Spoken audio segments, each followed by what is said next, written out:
Hello and welcome to the 2-minute series. The topic for today is mutualism. Now basically this is a type of interaction between species, and largely in this particular type of interaction what happens is that an association of two species is what does happen, where both the species are benefited. So this is a positive interaction. It is beneficial for both the species that are associated. So that is why the word mutualism is also derived. Now here you need to know that this kind of an association can be for functional benefit, as well as this could be a physical association where both are physically also adjoint. Now in this mutualism there is a special case of symbiosis, which I have seen students have a difficulty in distinguishing symbiosis from mutualism.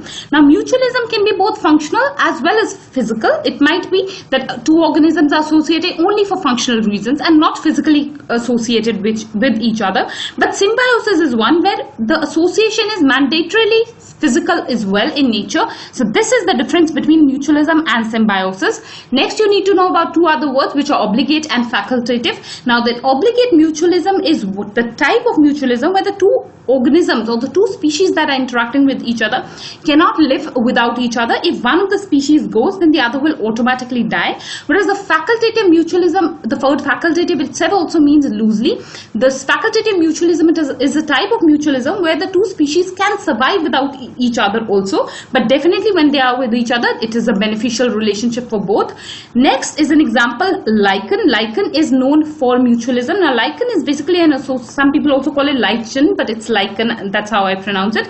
Lichen is also known as an association between algae and fungi. Now what happens here is that fungi does the absorption of nutrients for the algae, and the algae, being green in color, prepares food for the fungi. So this is a mutualistic association. This is a physical association also. This is also a symbiotic one where they are physically associated, and also this is an obligate relationship because both cannot survive without each other in this particular relationship. So this is what you should know. Next, what is important here is an example of Rhizobium. Now Rhizobium is a bacteria that lives in the roots of leguminous plants, and here this bacteria is what creates nitrogen for the plants, and in return the plants are giving it food. So this is again a symbiotic relationship. Another type of example here is proto-cooperation, and this is basically the facultative mutualism.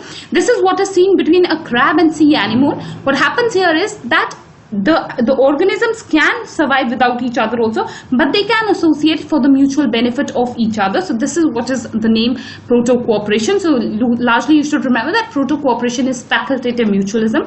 Also mycorrhiza is what we have discussed previously, but I have picked it up to distinguish it from lichen.